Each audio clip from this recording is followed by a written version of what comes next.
Hello, everyone, and welcome to my Session 4 teaching memo. Happy 4th of July. Fireworks have become legal to sell in the last couple of years here in Dutchess County. So last night, that's all we heard for hours of fireworks going off.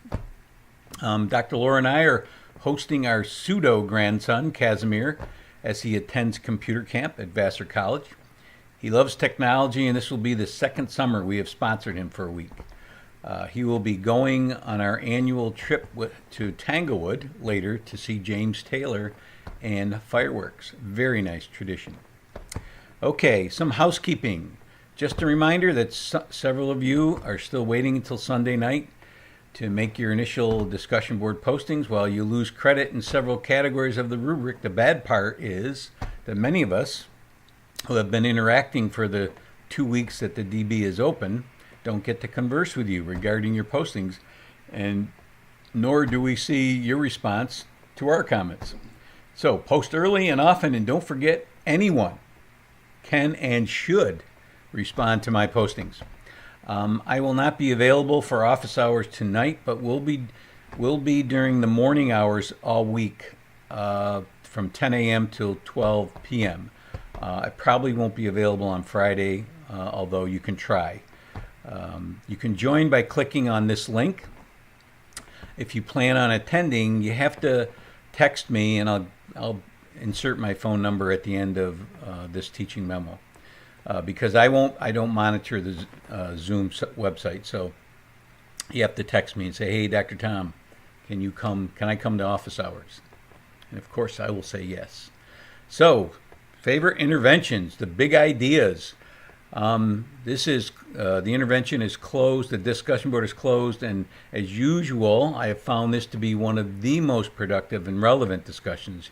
You found and described some worthwhile interventions, posted some great videos, and shared some of your own effective techniques to enhance and expand our knowledge base. In several groups, the topic of rewards came up. As many of you could tell, I'm not a big fan of rewards, but in some cases they do work. Yale's Jackpot Reward Finder, Melissa's Motivation Challenge 4, and Margarita's Mystery Motivator all were involved with rewards. In all of their examples, I was pleased that the rewards were not prizes per se, but more like privileges that a student might enjoy. I'm also against the homework pass, which to me sends the wrong message. Homework is something to be avoided. I will be talking more about rewards in this week's presentation. So stay tuned, a little foreshadowing. Many of us were involved in Angela's note-taking intervention. This is an excellent tool for students while not only listening to a teacher's lecture, but also to other students' presentations or classroom videos. I'm always insisting that my teachers have students doing something while listening. Otherwise, their eyes glaze over and they tune out. I actually observed one student who slept with his eyes open during my chemistry teacher's lecture. Thought that was interesting. And then the teacher congratulated everybody for paying attention at the end. We morphed into a conversation about the efficacy of lecturing, and I mentioned the 10-2 principle. After every 10 minutes of teacher talk, there should be at least 2 minutes of student processing. Yale chimed in with a web article on why we are teaching science wrong, and Margarita shared a video on the best way to teach science. So, Angela, do not feel bad. I sensed a little uncomfortableness in your response, but this is excellent involvement, and it's good stuff. You can take it for what it's worth. You can use it or eject it. On another note, a word of caution about the use of research-based intervention and the concept of fidelity. Many of you picked interventions with no research support or mentioned ways to alter interventions to make it work for your particular students. Remember that in order for an intervention to be considered research-based, it must be implemented exactly as it is described in the research. Otherwise, you cannot be certain of the reliability or the validity of your results. You also can't use it as an alternative to classifying a student as LD, as we just learned about in our response to intervention unit.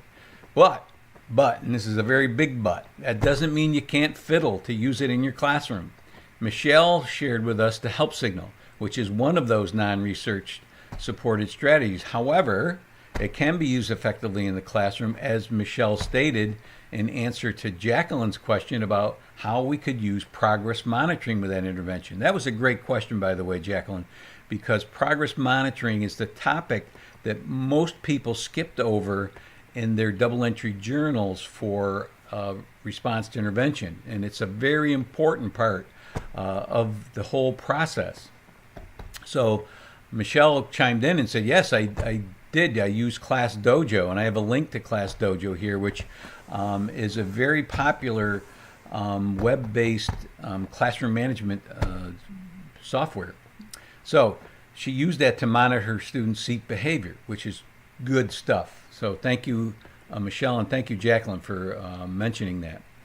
My final comments on this discussion board will be about progress monitoring. As you can tell, I think that's very important.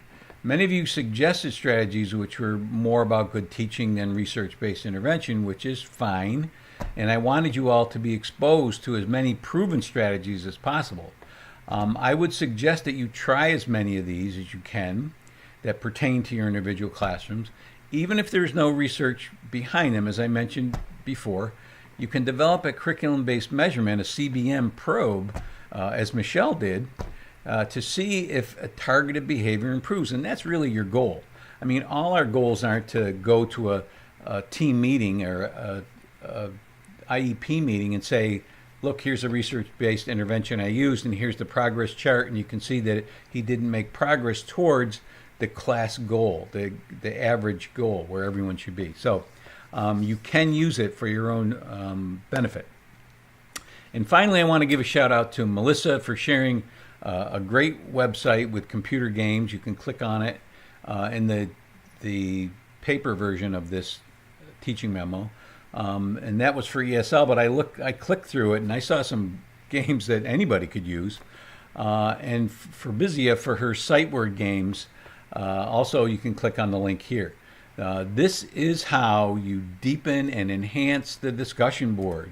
You can use these to improve your classroom practice, fill up your bag of strategies, and improve your teaching. So good stuff. Thank you all. Let's talk about Hard as the Dickens discussion board, which is still open for another week. This is one of my favorite discussion boards as well, because most students come into the course with strong preconceived notions about the usefulness of large-scale standardized tests. Most leave with a different mindset. As many of you have already said, whoa, you said, wow, I had no idea that this is what went on. And now it's in New York State, it's even different because teachers are being involved, and as you may have noticed in some of my discussion board responses to you, that teachers are being involved in the item writing. This is something Pearson would never allow, but now Questar, which has the contract for New York State for I don't know how many years, 3 to 5 I think, they are inviting teachers to be involved in the item writing process. So this is one of the biggest complaints that teachers have had in this discussion board.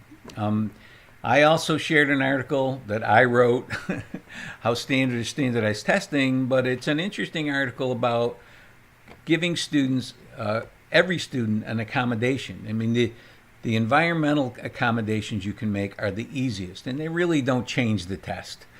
To give a student a little more time, to have a student sit in a corner, sit on a beanbag chair, those things don't really change the test and don't really make a big difference. But according to standardization, everyone has to take it the same way. Sitting in a chair, bright lights, et cetera, et cetera. So check out that article. You might like it. And it's about actually about my wife modifying the GREs to improve her test scores. Many of you will comment that you were unaware of the many intricacies of large-scale creation. Of course, you will also react to the expense, and many of you have done that already.